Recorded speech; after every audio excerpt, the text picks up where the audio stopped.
आपको चाहे जितने मर्जी glow up tips, makeup hacks या स्किन केयर टिप्स पता हो, ये सब तभी नजर आएंगे जब आप बेसिक हाइजीन को फॉलो करती होंगी। आपका परफ्यूम तभी काम करेगा जब आपकी बॉडी फ्रेश होगी। मेकअप आपको तभी सूट करेगा जब आपकी स्किन फ्रेश होगी। इस वीडियो में हम ऐसी 8 हाइजीन हैबिट्स डिस्कस करेंगे जो आपकी हाइजीन को मेंटेन करने के लिए आपकी बहुत हेल्प करेंगी। स्टार्ट करते हैं। हैबिट नंबर 1 है बॉडी रूटीन। सिर्फ शावर लेना काफी नहीं होता, थोड़ी सी एक्स्ट्रा एफर्ट भी पुट करनी पड़ती है। डेली नहाना तो इंपॉर्टेंट है ही। बाथ रूटीन में बॉडी वॉश को जरूर ऐड कीजिए। अगर आप कोई अच्छी क्वालिटी का सोप यूज करती हैं तो फिर तो ठीक है, लेकिन अगर आप कोई लो क्वालिटी सोप यूज कर रही हैं तो उसको किसी बॉडी वॉश या शावर जेल के साथ एक्सचेंज कर लीजिए। आपको एक्सपेंसिव बॉडी वॉशेस लेने की कोई जरूरत नहीं है, आप बजट फ्रेंडली प्रोडक्ट्स को ट्राई करें। अगर आप बात के लिए लूफा का इस्तेमाल करती हैं तो please stop using them now, क्योंकि लूफा के अंदर बैक्टीरिया बहुत इजीली जम जाते हैं, स्टोर हो जाते हैं, स्किन इन्फेक्शंस, रैशेस और पिंपल्स का रीजन बन सकते हैं। अगर आप लूफा का इस्तेमाल बहुत जरूरी समझती हैं तो उसकी क्लीनलीनेस का बहुत ज्यादा ख्याल रखें। बेहतर यही है कि आप लूफा की जगह एक्सफोलिएटिंग ग्लव्स का इस्तेमाल करें। ये स्किन को स्मूथ बनाते हैं, डेड स्किन सेल्स को रिमूव करते हैं और स्किन के ऊपर हार्श भी नहीं होते। एक्सफोलिएटिंग ग्लव्स से आपको स्किन रेडनेस भी नहीं होगी और आपकी स्किन पर कोई इचीनेस भी नहीं होगी।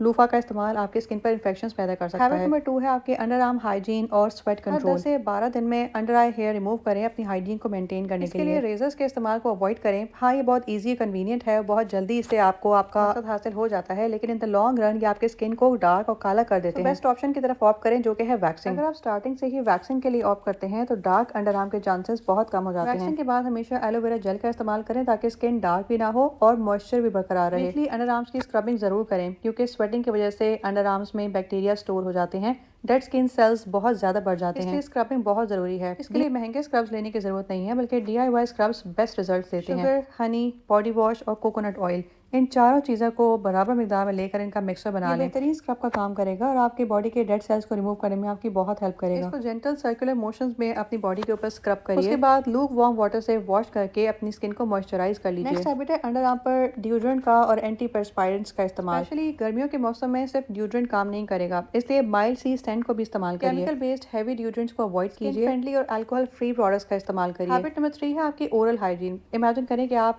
किसी से बात कर रही हैं और सामने वाला आपकी बैड ब्रेथ की वजह से आपको अवॉइड करने की कोशिश करे, आपके दांतों के कलर की वजह से अनकंफर्टेबल फील करे, तो आप सिचुएशन का अंदाजा लगा सकती हैं। इसके लिए दिन में 2 बार जरूर ब्रशिंग कीजिए, मॉर्निंग में नाश्ते के बाद और बेड टाइम पर जाने से पहले। मॉर्निंग ब्रश तो इंपॉर्टेंट है ही, लेकिन रात को ब्रश करना उससे भी ज्यादा इंपॉर्टेंट है। किसी भी हाल में स्किप नहीं करना चाहिए ताकि दांतों को किसी भी किस्म के टार्टर और प्लैक से बचाया जा सके। कई बार हमने जो भी खाया पिया होता है वो हमारे दांतों में स्टिक हो जाता है, उसको रिमूव करने के लिए रात को सोने से पहले एक दफ़ा ब्रशिंग कर लेना बहुत ज़रूरी है। अगर आप ज़्यादा मीठा खाने के शौकीन हैं तो फ्लोराइड टूथपेस्ट या फ्लोराइड माउथ वॉशेस का इस्तेमाल करिए। आपके दांत के एनामल को स्ट्रॉन्ग बनाएगा और आपको कैविटीज से भी दूर रखेगा। टंग क्लीनिंग को बिल्कुल भी अवॉइड मत करिए, क्योंकि मैक्सिमम बैक्टीरियाज वहीं पे स्टोर हो रहे हैं और ज़्यादा स्मेल भी वहीं से आती है। अल्कोहल फ्री माउथ वॉशेस का इस्तेमाल करें जो आपके गम्स, आपके दांतों और आपकी टंग सबको हेल्दी रखे। इनमें 2 बार माउथ वॉश का इस्तेमाल आइडियल है, स्पेशली ब्रशिंग के बाद। हैबिट नंबर 4 है स्कैल्प एंड हेयर हाइजीन।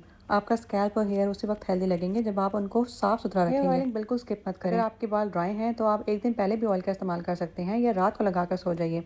अगर आपके बाल ऑयली हैं तो नहाने से 1-2 घंटा पहले ऑयल का इस्तेमाल कर लीजिए। अपने हेयर को हेल्दी रखने के लिए रात को सोने से पहले अपने पिलो को किसी सैटिन कवर से कवर कर लीजिए, ताकि आपके हेयर को हेल्दी रखा जा सके और डस्ट और बैक्टीरिया से बचाया जा सके। महीने में 2 बार हेयर मास्क का इस्तेमाल जरूर करें ताकि आपके बालों को हेल्दी और शाइनी रखा जा सके। 4 से 5 दिन के बाद अपने कॉम्ब को जरूर क्लीन कीजिए। कॉम्ब में डायरेक्टली डस्ट जम जाती है जो डायरेक्टली कंघी करने के टाइम आपके स्कैल्प में चली जाती है। हैबिट है आपकी नेल हाइजीन। गंदे नेल्स आपकी पर्सनालिटी के बारे में बहुत नेगेटिव इफेक्ट देते हैं। अगर आपको छोटे नेल्स रखना पसंद है या नेल पेंट अप्लाई करना पसंद नहीं है, देन इट्स ऑल फाइन, ये सबकी अपनी चॉइस होती है। लेकिन नेल्स की सफाई करना बहुत इंपॉर्टेंट है। नेल्स बड़े हों या छोटे, अगर वो अंदर से साफ नहीं है तो आपकी पर्सनालिटी बहुत लो दिखाई देती है। अगर लॉन्ग नेल्स रखना पसंद है तो हफ्ते में 1 से 2 बार नेल्स की ट्रिमिंग जरूर करिए। थोड़े से एक्स्ट्रा एफर्ट से आपकी पूरी पर्सनालिटी हाइजीनिक नजर आएगी और आपके लुक्स को 4 चांद लगा देगी। अगर ये टिप्स पसंद आई हो तो वीडियो को लाइक एंड शेयर करना मत भूलिएगा।